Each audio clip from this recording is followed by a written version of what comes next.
আমি যখন ব্যবহার করি নাই তাহলে আমার মিটারে তো বিল ওঠার কথা না। লাইট চালু করার আগে মিটার ইউনিট ঘুরতে দেয়। ব্যবহার না করলেও ঘুরছে বিদ্যুতের মিটার। ভুতুড়ে বিলে ক্ষুব্ধ গ্রাহকরা হিসাব মেলাতে বাড়তি অর্থ আদায়ের অভিযোগ। চট্টগ্রাম বন্দরে জলাবদ্ধতায় নষ্ট পোশাকের কাঁচামাল সহ রপ্তানি পণ্য দায় নেবে না কর্তৃপক্ষ, সুরাহা চেয়ে মন্ত্রীকে চিঠি। বৃষ্টি কমায় বাজার থেকে নেমে গেছে পানি, কমেনি পণ্যের দাম, সরবরাহ ঘাটতির দাবি বিক্রেতাদের, নজরদারির দাবি ক্রেতাদের। ভাড়া ৩৬% কমিয়ে হজ ফ্লাইট পরিচালনা করতে চায় ইউএস বাংলা, মনোপলি ব্যবস্থা ভাঙবে বলছেন বিশেষজ্ঞরা।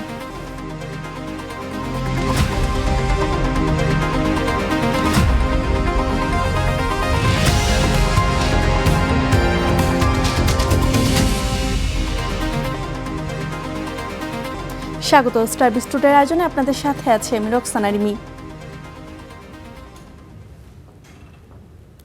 জুন মাস আসলে আলোচনায় ভুতুড়ে বিদ্যুৎ বিল। কেউ অভিযোগ করছেন অতিরিক্ত বিলের, আবার কেউ ব্যবহার না করলেও ঘুরছে বিদ্যুতের মিটার। সিস্টেম লস কমাতে ও হিসাবের খাতা পূর্ণ করতে বিতরণ সংস্থাগুলোর কর্মকর্তারা গ্রাহকের উপর বাড়তি বিল চাপাচ্ছে বলে অভিযোগ জ্বালানি বিশেষজ্ঞদের। বিস্তারিত মাঝার মাহবুবের প্রতিবেদনে। দেশের বিভিন্ন স্থানে আবারও আলোচনায় ভুতুড়ে বিদ্যুৎ বিল। পল্লী বিদ্যুৎ গ্রাহকদের সঙ্গে এ অভিযোগ রাজধানীর প্রিপেইড ও পোস্টপেইড গ্রাহকদেরও। মগবাজারের নয়টলা, মোহাম্মদপুর, তেজগাঁও সহ বেশ কয়েকটি এলাকার বাসিন্দাদের অভিযোগ ব্যবহার না করেও আসছে বিল, এমনকি অতীতের তুলনায় বেশি। পারি গেছি, তারপরও তো মিটারে বিল উঠিয়ে আছে 200। আমি তো এই 1.5 মাস চাই এলাম, আসি তো দেই ওই মিটারে পারি আছে, কমে নাই তো। তা আমি যখন ব্যবহার করি নাই তাহলে আমার মিটারে তো বিল ওঠার কথা না। ইউনিট আসে 50 ইউনিট, 40 ইউনিট এরকম আসে। আগের চেয়ে প্রায় 200-300 টাকা বাড়িয়ে গেছে। লাইট চালু করার আগে মিটার ইউনিট ঘুরতে দেয়। অভিযোগ নিয়ে অনেকে যাচ্ছেন বিতরণ সংস্থাগুলোর অফিসে, তবে সন্তোষজনক উত্তর না পাওয়ারও দাবি তাদের। সকালবেলা তার করছি, সন্ধ্যার সময় টাকা বই আনছি, 1000 টাকা বই আনছি, বরাবরে যা রিচার্জ করছি টাকা কারেন্ট আসলো না। আবার গিয়ে 1000 টাকা রিচার্জ করতে, এরপরে 230 টাকা আইসে। অফিসে জানাইছি, কয়টা আমাদের করার কিন্তু না, এটা মিটারে কাটিয়ে আমরা কি করবো।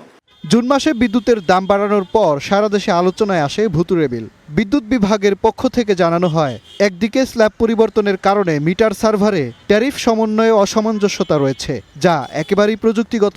অপরদিকে পল্লী বিদ্যুৎ গ্রাহকদের সঙ্গে প্রমাণ মিলেছে করণিক ভুলেরও।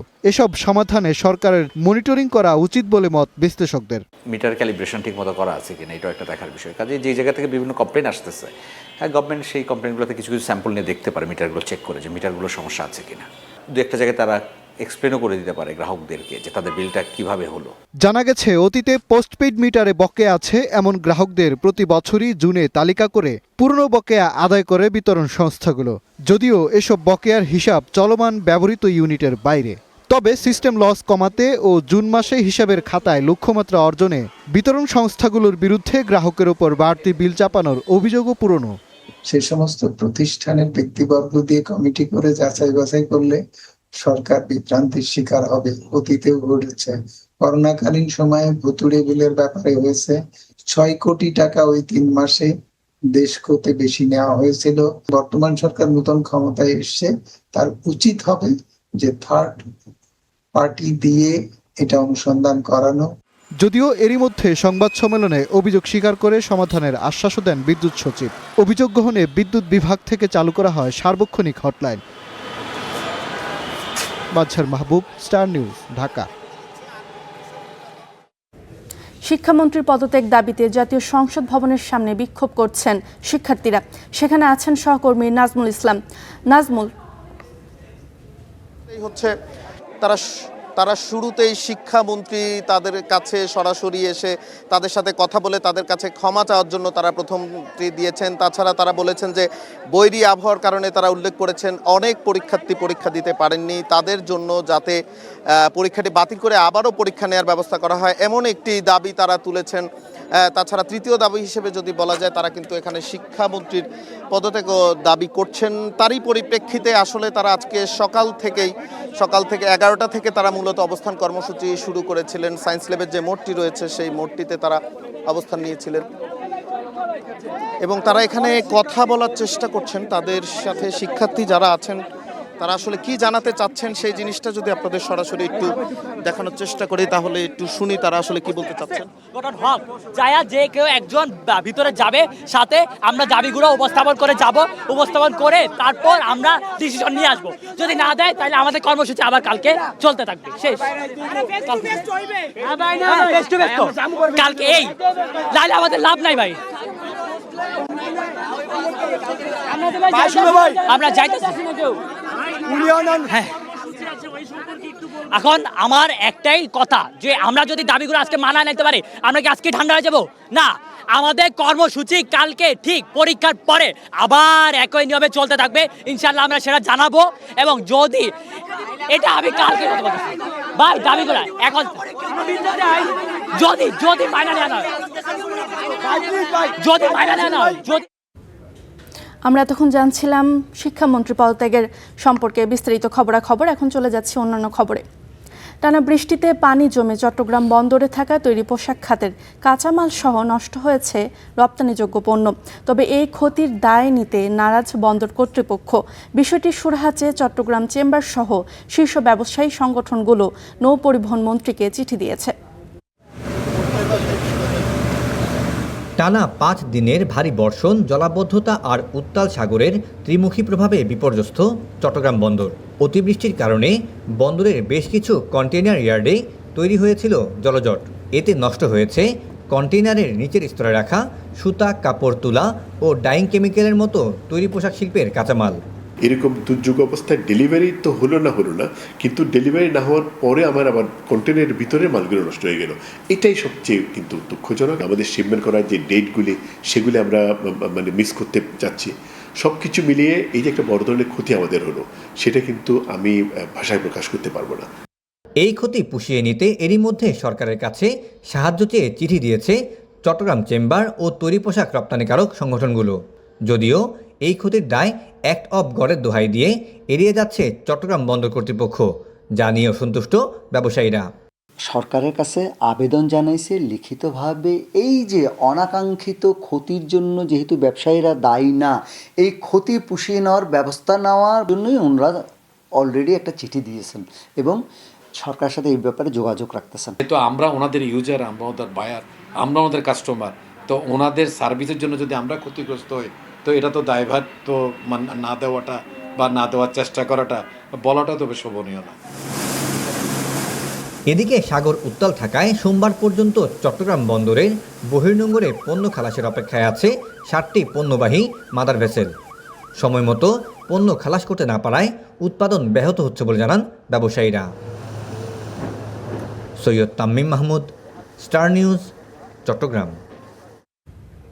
টানা বৃষ্টিতে রাজধানীর বাজারে জমে থাকা পানি নেমে গেলেও নামছে না পণ্যের দাম। বিক্রেতাদের দাবি, বৃষ্টি আর বন্যায় সবজি, ডিম, মাছের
পরিবেশ বান্ধব লিড সনদ পেল দেশের আরও 4 কারখানা। এই কারখানাগুলো হলো canvas garments private limited, matrix sweater limited, Karim textile limited ও করিম টেক্স লিমিটেড। এর মধ্য দিয়ে বাংলাদেশে এখন লিড সনদ পাওয়া কারখানার সংখ্যা 290টি। বর্তমানে প্লাটিনাম রেটেড কারখানা 125টি আর গোল্ড রেটেড কারখানা 145টি। বিশ্বের বেশ কিছু প্রতিষ্ঠান পরিবেশ বান্ধব স্থাপনার সনদ দেয়। সেগুলোর মধ্যে অন্যতম যুক্তরাষ্ট্রের US green building council. USGBC যে সনদ দেয় সেটির নামই লিড।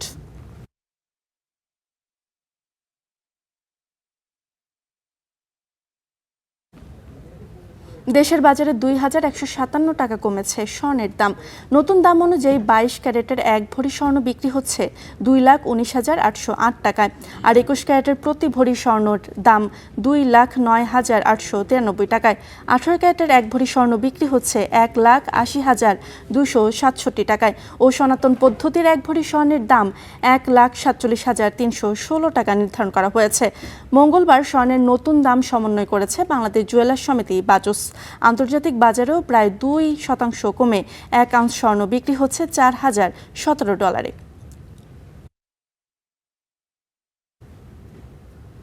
বিশ্ব বাণিজ্যে লাইফলাইন খ্যাত হরমুজ প্রণালী এখন ওয়াশিংটন ও তেহরানের যুদ্ধক্ষেত্রে পরিণত হয়েছে। বেআইনিভাবে জাহাজ চলাচলের অভিযোগে ইরান এই পথ বন্ধ করার পর ট্রাম্প প্রশাসন সব কার্গো জাহাজে 20% চার্জ আরোপ করেছে। এই জলপথ নিয়ন্ত্রণ নেয়ার ঘোষণা দিয়েছে ট্রাম্প। পাল্টা জবাবে তেহরান বলছে এই প্রণালী থাকছে তাদের নিয়ন্ত্রণে। এই প্রণালী ঘিরে নতুন করে উত্তেজনায় ব্যারেল প্রতি $14 বেড়ে গেছে জ্বালানি তেলের দাম। বিশ্ববাজারে জ্বালানি তেল সরবরাহের অন্যতম জলপথ হিসেবে পরিচিত হরমুজ প্রণালী। এই প্রণালী নিয়ন্ত্রণ ইস্যুতে ইরান আর যুক্তরাষ্ট্রের রণক্ষেত্রে পরিণত হয়েছে হরমুজ। বেআইনিভাবে জাহাজ চলাচল এবং হামলার অভিযোগ এনে তেহরান এই জলপথ বন্ধ করে দেওয়ার পর মার্কিন প্রেসিডেন্ট ডোনাল্ড ট্রাম্প ঘোষণা দেন বিশ্বের অন্যতম গুরুত্বপূর্ণ নৌপথ হরমুজ প্রণালী দিয়ে নিরাপদে পার হতে সব কার্গো জাহাজকে 20% করে চার্জ দিতে হবে ওয়াশিংটনের কাছে। এই প্রণালীর নিয়ন্ত্রণ যুক্তরাষ্ট্রের কাছেই থাকবে। ট্রাম্পের এমন ঘোষণায় বিশ্ববাজারে 1 ব্যারেল অপরিশোধিত তেলের দাম 1 মাসের মধ্যে সর্বোচ্চ হয়েছে। এদিকে ট্রাম্পের এই ঘোষণার পর ক্ষোভে ফেটে পড়েছে ইরান। তেহরানের পক্ষ থেকে জানানো হয়েছে এই জলপথে পণ্যবাহী জাহাজ চলাচল আবার শুরু করার একমাত্র উপায় মার্কিন সামরিক হস্তক্ষেপের অবসান ঘটানো। আর আইআরজিসি এক বিবৃতিতে সতর্ক করে দিয়েছে যুক্তরাষ্ট্রের অনবরত উস্কানি ও হস্তক্ষেপের ফলে বিশ্বব্যাপী তেল ও গ্যাসের আরও বড় ধরনের বিপর্যয় নেমে আসতে পারে। গত কয়েকদিন ধরে দুপক্ষের মধ্যে চলা ড্রোন ও ক্ষেপণাস্ত্র হামলায় এই সংঘাতকে আরও উস্কে দিচ্ছে। ফলে গত মাসে মার্কিন ইরান শান্তি চুক্তি এখন পুরোপুরি ভেস্তে যাওয়ার আশঙ্কা করা হচ্ছে।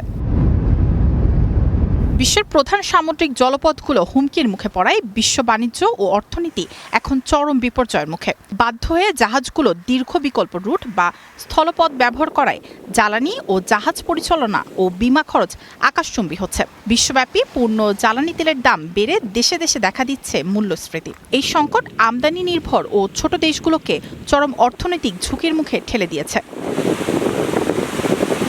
ভবিষ্যতে যদি হরমুজ, বাব আল মানদেব এবং সুয়েজ খালের মতো জলপথগুলোতে একসাথে জাহাজ চলাচল ব্যাহত হয় তবে তা বিশ্ব অর্থনীতিতে চরম বিপর্যয় ডেকে আনবে বলে মনে করছেন বিশ্লেষকরা। মায়াশিকা রহমান, স্টার নিউজ।